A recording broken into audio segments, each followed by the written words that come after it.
Bonsoir à toutes et à tous. Merci de nous recevoir à travers cette édition du soir de la télévision Bonferré.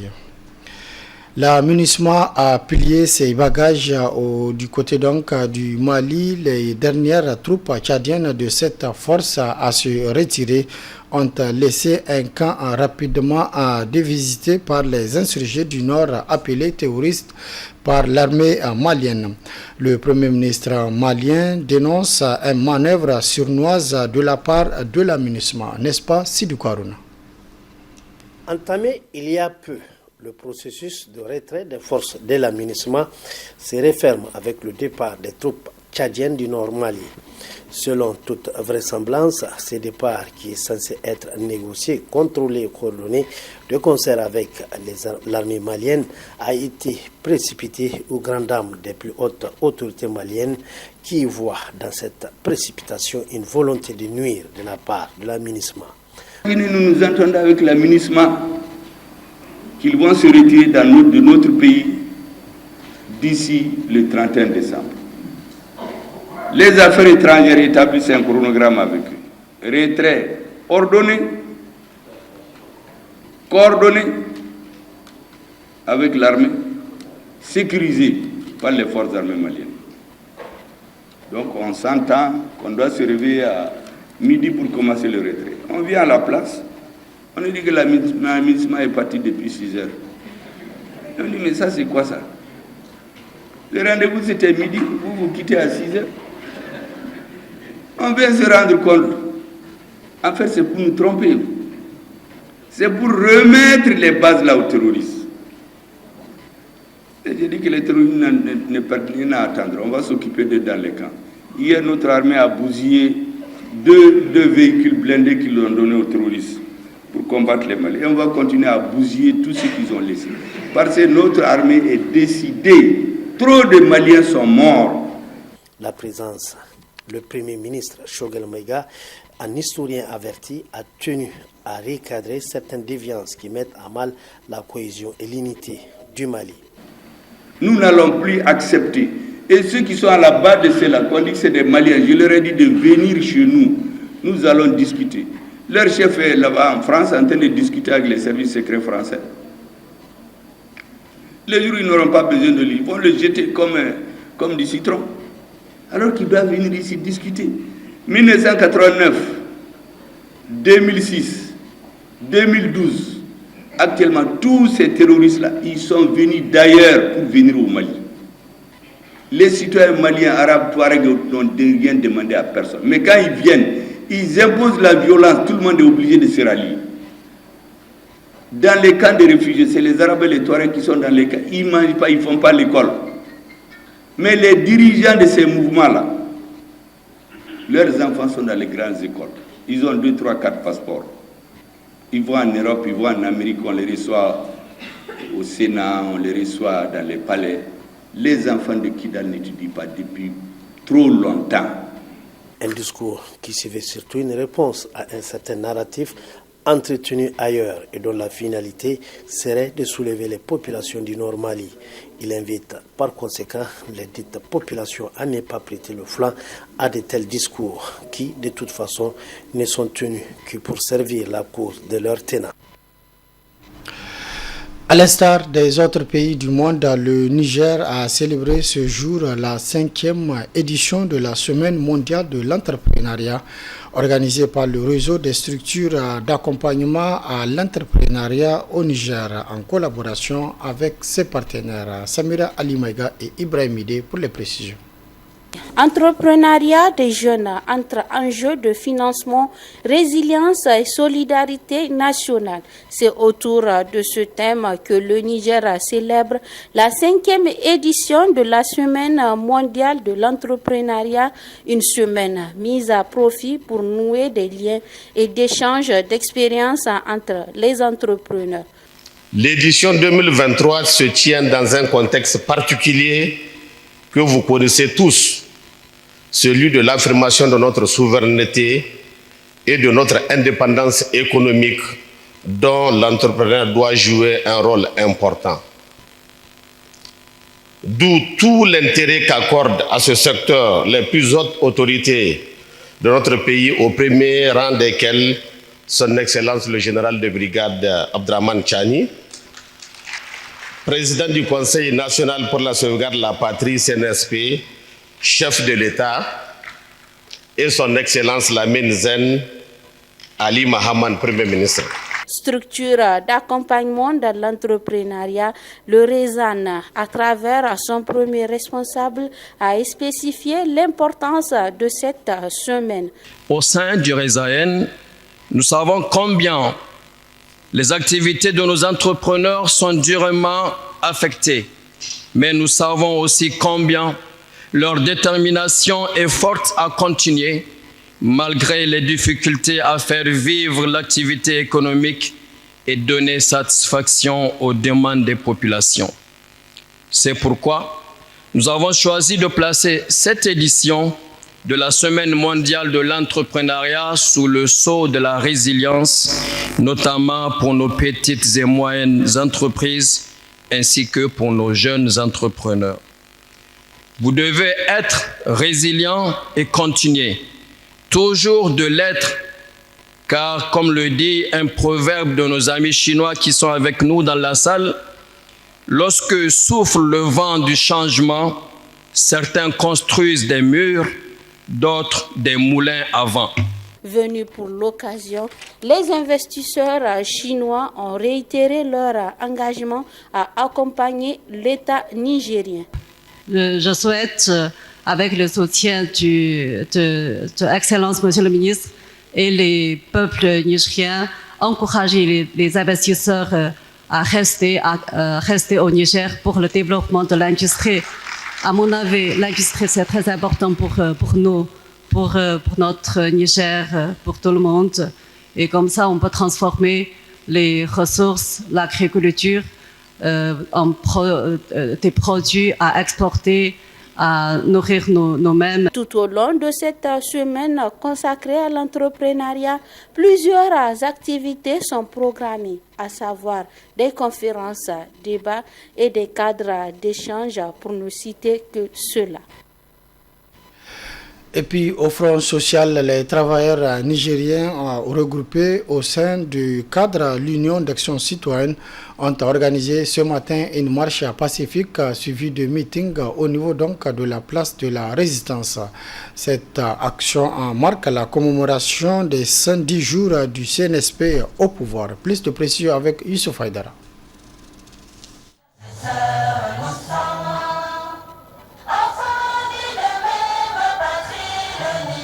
Ils ont battu le pavé du rond-point Mouve jusqu'à la place de la Résistance.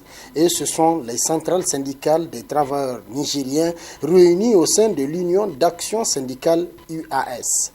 Ce grand rassemblement des travailleurs du Niger coïncide avec les 110e jours de la prise du pouvoir par les forces de défense et de sécurité réunies au sein du Conseil national pour la sauvegarde de la patrie CNSP. Le rassemblement se veut aussi une tribune pour réitérer le soutien des travailleurs au CNSP et au gouvernement de la transition.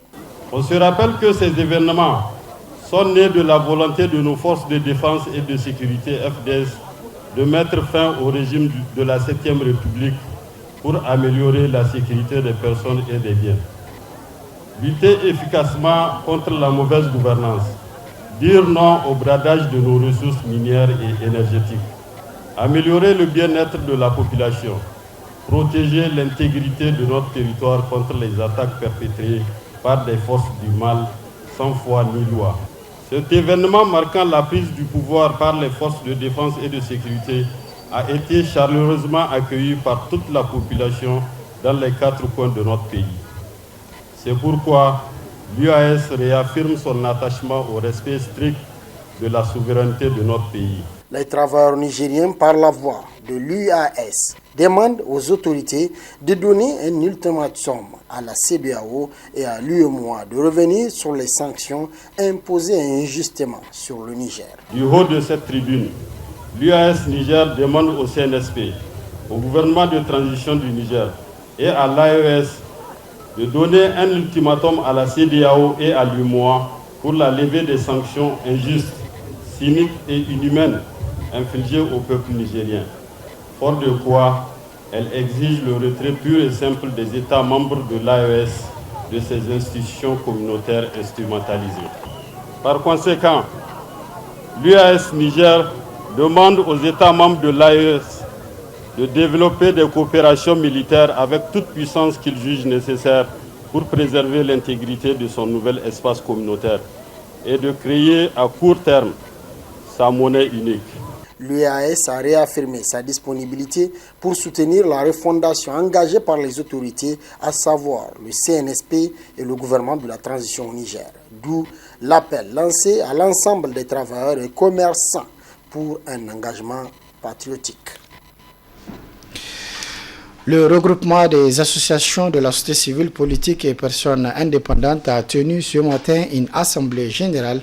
Objectif de cette rencontre, faire le bilan de l'appel citoyen du 2 octobre dernier qui a mobilisé plus de 3500 citoyens et apporté son soutien au régime militaire pour restaurer ensemble la souveraineté et les valeurs centrales du pays à travers plusieurs axes. Le point avec Hussein Assoumi et Mohamed Djouri.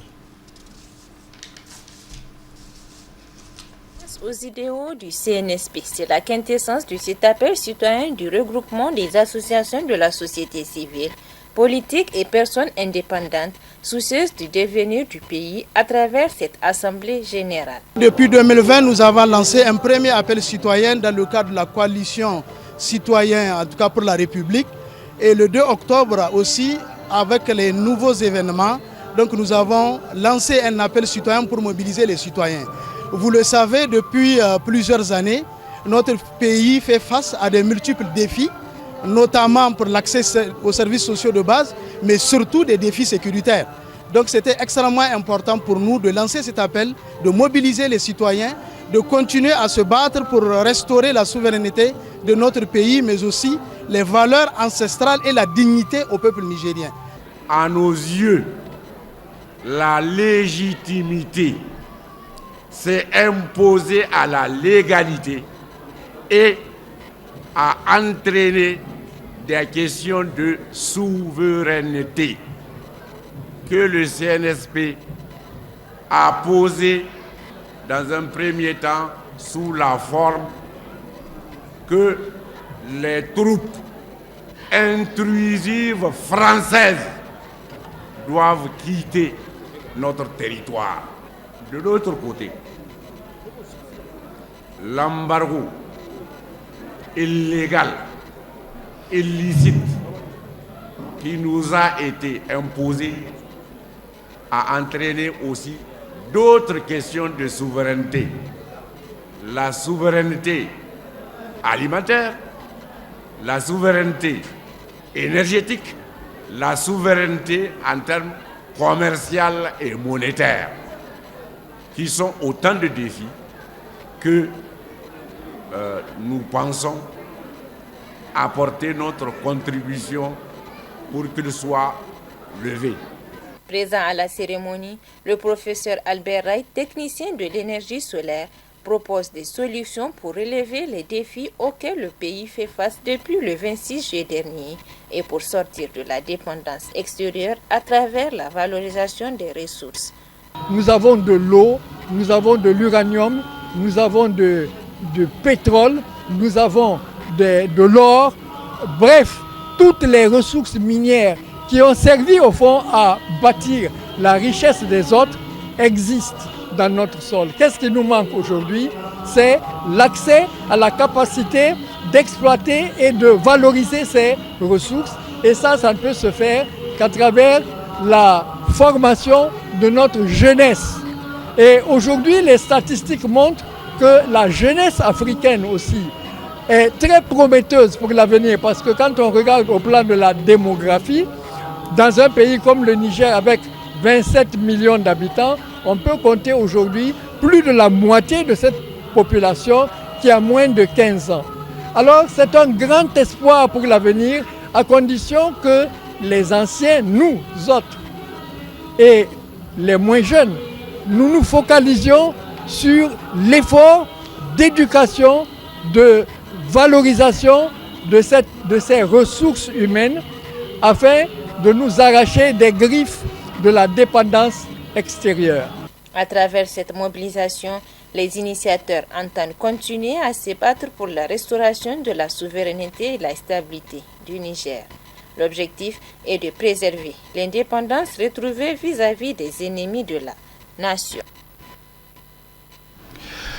Autre aspect de cette édition, lancement cet après-midi à Niamey, les activités de formation dénommées donc Makaranta 2023-2024 par l'agence de voyage pour le Hajj et la Umrah Al-Hidaya sous la houlette de leur groupement d'agences. Plus de précisions dans ce compte rendu. Sous le gîte de l'agence de voyage pour le Hajj et la Umrah Al-Hidaya, inclut le groupe Bouchara, les activités de la Makaranta Hajj 2024 ont été véritablement lancées.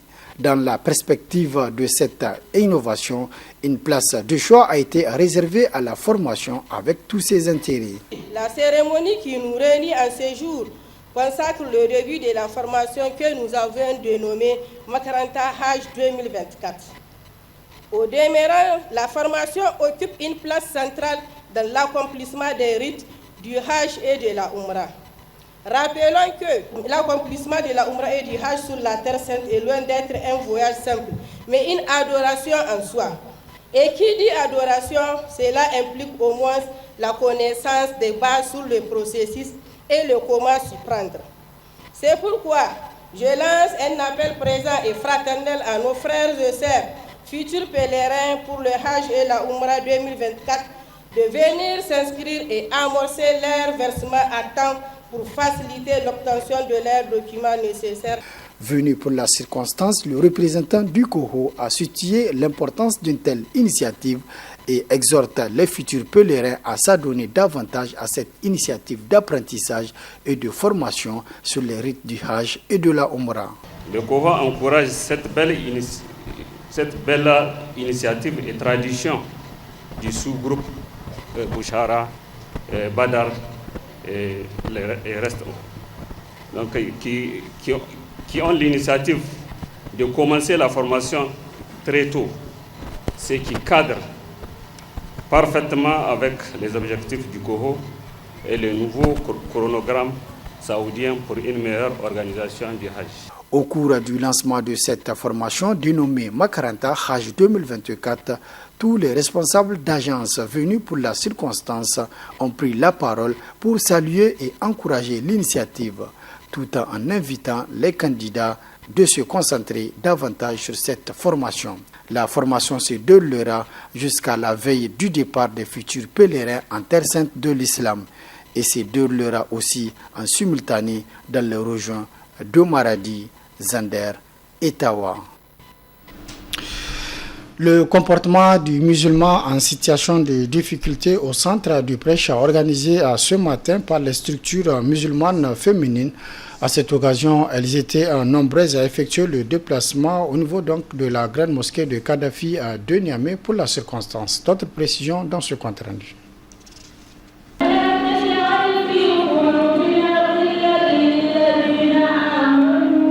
Les structures musulmanes féminines, dans le cadre de ces actions de sensibilisation et d'enseignement islamique, multiplient ces actions islamiques en faveur de la Oumma islamique. Ce dimanche matin, elles se sont fortement mobilisées pour se retrouver au niveau de la grande mosquée de Kadhafi de Niamey autour de ce prêche sur la thématique « Le comportement du musulman en situation de difficulté ». Ce thème a été choisi ici, c'est pour continuer à rappeler aux musulmans sa conduite, le comportement qu'il doit afficher en toute situation. C'est-à-dire, l'islam, c'est une religion, comme nous le savons, complète, qui traite de tous les aspects de la vie du musulman, donc de la joie comme de la difficulté. Et un rappel est toujours utile. Il faut toujours qu'on se rappelle que nous venons d'Allah subhanahu wa ta'ala et c'est vers lui qu'on va retourner. Et Allah subhanahu wa ta'ala nous a donné des prescriptions en tout temps et en tout lieu. Donc, on se le rappelle. Et on exhorte les uns et les autres à s'en tenir et à s'accrocher à la porte d'Allah subhanahu wa ta'ala. Et comme Allah subhanahu wa ta'ala nous l'a promis, c'est passager. Toute difficulté est passagère, mais l'être humain, dans la difficulté, a besoin d'être boosté pour qu'on lui rappelle cela, pour qu'on lui redonne le courage et l'énergie d'aller de l'avant. Les organisatrices appellent les musulmans à la résilience pour avoir la grâce d'Allah subhanahu wa ta'ala. Le message à l'endroit de tout musulman, c'est de se rappeler qu'il est une créature d'Allah subhanahu wa ta'ala et qu'Allah subhanahu wa ta'ala est au contrôle et Allah subhanahu wa ta'ala a prévenu qu'il va le prouver de temps en temps et que c'est le preuve qui est là et Allah subhanahu wa ta'ala a promis que dans la difficulté il y aura la facilité, à côté de la difficulté il y a la facilité, donc on va tout simplement être patient, demeurer dans ce qu'on est, dans les actes de dévotion, continuer à invoquer Allah subhanahu wa ta'ala et surtout la résilience et la résignation et on va attendre Inch'Allah le secours d'Allah subhanahu wa ta'ala et ça va venir. À travers ce rassemblement islamique, les femmes musulmanes appellent les musulmans à la résilience et ont par ailleurs prié et faire des invocations pour le pays et au peuple palestinien. Bonne réception, au revoir.